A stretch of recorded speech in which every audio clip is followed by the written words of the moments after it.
Good morning mga kabislan. Yan. So, bali, meron po tayong update mga kabislan doon sa vlog 65 po natin. Ano po? So, yun po yung binibenta po natin na subdivided lot sa Calawag, Quezon.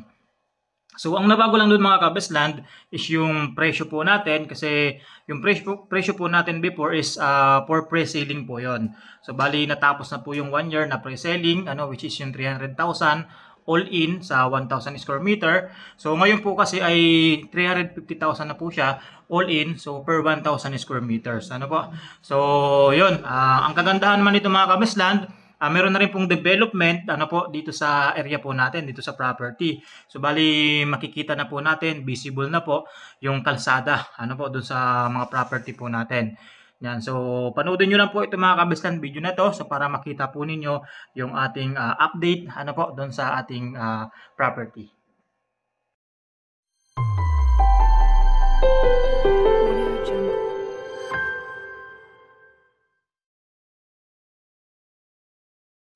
Good morning mga kabislan. So, dito po ulit tayo ngayon sa Calawag, Quezon. Yan. So, ito mga kabislan, property po natin, ito po yung binebenta po natin na 1,000 square meter yung mga nakasubdivide. So mayroong 1,000 square meter, may 2,000 and meron din pong 4,000 square meter. Yan. So bali ito yung kalsada mga kabisland. Po ito yung barangay road niya So ecotourism road. So nandito po yung wires po ng kuryente linya ng kuryente. Tapos bali ito na po mga kabisland yung papasok doon sa property po. So simula po dito sa barangay road na to, mga 150 meters lang po yung layo nito doon sa property. So bali yan, actually parang pasok na nga po yung sasakyan dito kasi may sasakyan po kasi yung seller natin, so pinapasok po nila yung dito So ito po yung mga kabislan. So bali nahukay naman na nila na parang nagawa na nilang kalsada. So okay na po siya So tatambakan na lang po ito ng graba. Yan. So talagang maganda na po yung kalsada dito. So ito mga kabislan, bali tapos na po kasi yung pre-selling po nito bali isang taon na po ng pre-selling. So 300,000 yung benta po nito, pre-titling na. So ngayon po dahil sa meron na pong development yung property and yun tapos na rin yung pre-selling. So bali nag-angat na po ng presyo si seller po. So from 300,000 naging 350,000 na po siya ngayon. Yan. So bali ito naman po yung kalsada niya. And doon sa loob po ng property mga kabisland, na po rin, bali nagawa din po ng mga kalsada. Yan. So tingnan po natin So yan po yung tubigan po, mineral water. Yan, yung kulay blue na yan.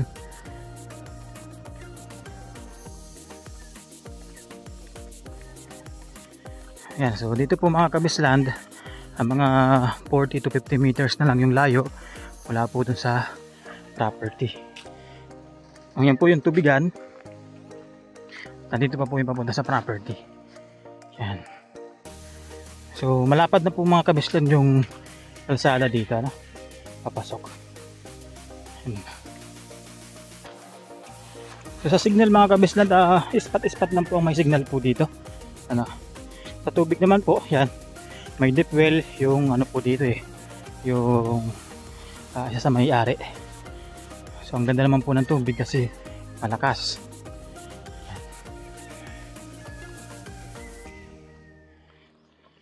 So bali dyan po sa plug na yan, dyan na mag-i-start yung property. Yan, yung plug na to. Yung plug na to, saka yung plug na yun. So bali ito na po yung gate ng property. Yan. Ito na po siya.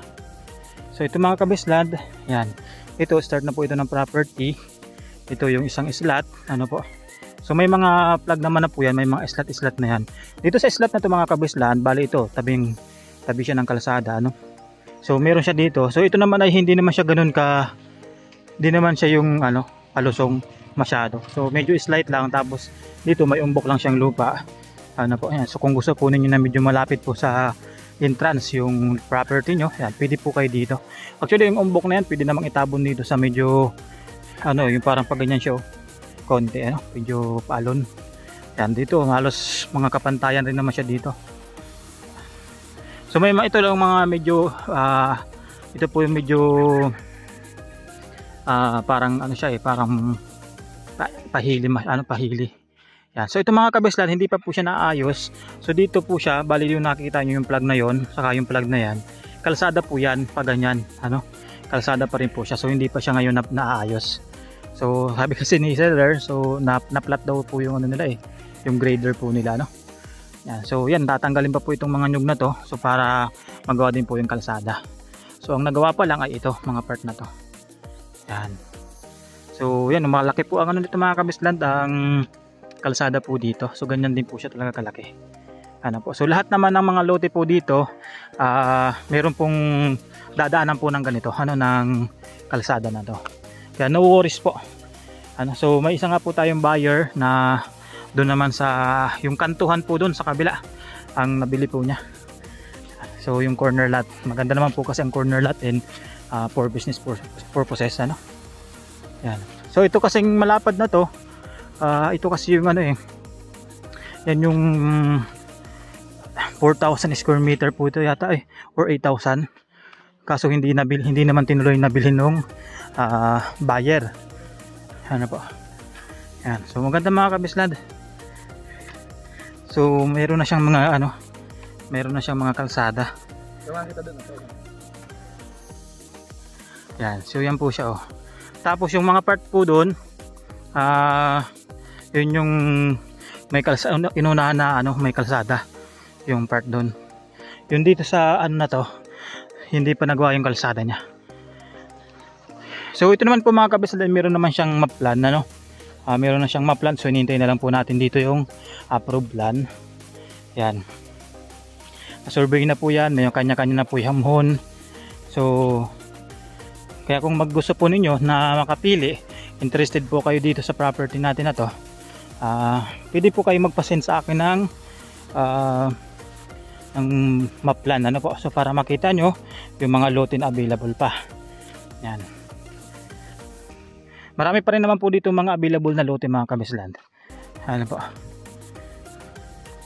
Pero syempre nga paunahan na lang din talaga sa mga magagandang spot. Yan. So ito pong mga property natin mga kabisland is mga 3 kilometers lang ang layo sa dagat, ano, sa White Sand Beach. Yan. So para meron po kayong time, ano po, pwede natin bisitahin din yon. So malapit na lang naman po yun dito. Yan. So itong property po natin mga kabisland, halo siya, no? Meron siyang mga pantayan talaga, tapos may mga area naman na slightly lang naman yung pagkahili. Ano po. Yung iba naman may mga tanim na nyog, yung iba naman halos wala din. No, yung iba mayroong itong tawag dito, may mga fruit bearing trees. Yung iba wala, ano po. Yan. Pero lahat po ito na ano dito ay meron pong kalsada. Yan naman po yung pinakasigurado dyan. Yan, ito po yung kalsada niya, binabaybay natin. So bali pangatlong vlog ko na po ito, ano po, regarding po dito sa property na to. So bali naka-update tayo nung nakaraan. So ngayon bagong update tayo. Pero after na po ng pre-selling to, ano. So ang presyo na po ngayon is 350,000, pre-title na po yun, ano. Yan. So pero syempre hindi po yung pagkabili nyo iayusin agad ang title. So ito po kasi ang ginagawa ni seller, so sinasabay-sabay niya, no? So by batch yung pag-asikasyon ng paper para mas mura, mas makatipid po, ano. Yan. Pero kung halimbawa naiinip naman po kayo, gusto nyo pong kayo mag-asikaso, so pwede naman pagkalabas po ng approved plan, so kahit kayo na po yung mag-asikaso po ng papers, ano po. So ang babayaran nyo na lang sa halip na 350,000 is 300,000 na lang, ano po. Yan. Ayan, ito hanggang dito mga kabislan, no. So dito nagtatanim sila ng ano diyan. Hindi na siya kasama. So nagtatanim sila ng pakwan, ano po. Yan. So ito po yung tigwa 1,000 square meter itong area na to. Tigwa 1,000 po 'yan. Yan. So lahat po 'yan mayroong kalsada. Ano po, lahat po 'yan. So dito may mga kahoy-kahoy, ano, sa part na to may mga kahoy-kahoy po 'yan dito. tapos may ilang nyog. So pero ito maganda, mga pantayan. Kaya lang mas marami-rami po kayong lilinisan kasi may mga kahoy-kahoy po yan. So good thing, pwede naman po ninyong gawin po yung ano yan, bakod. So wala namang problema. Ng watermelon. Yan, so ang ganda dito mga kabislad. Ang ganda mga kabislad kasi meron pong mga tibig na ganyan, no. So yan kasi pala tandaan na meron pong bukal do sa area. Ano po. So may mga fruit bearing trees din naman tulad ng langka, may mga mangga. Yan. So umuulan na naman mga kabislad after ng init kanina. Ano po, so ngayon umuulan na naman. Yan, so hindi natin masyadong malilibot na naman yung property kasi siyempre delikadong magkasakit po ngayon. So yan. So from Manila mga kabislad, from Metro Manila, so drive lang po kayo mga 6 to 7 hours papunta dito sa property. So ang meet up natin mga kabislad, pwedeng sa Jollibee Calawag or pwede rin naman po na kung familiar na kayo dito sa Quezon Province sa Calawag, pwede po doon sa may Fatima Church. Ano po, doon tayo mag-meet up. So from Fatima Church, drive lang po tayo ng mga 40 to 45 minutes.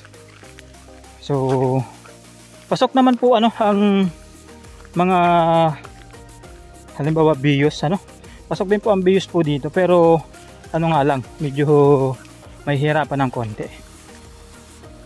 Pero inaayos naman na po kasi yung kalsada rin dito. Ano po. Pero para safe,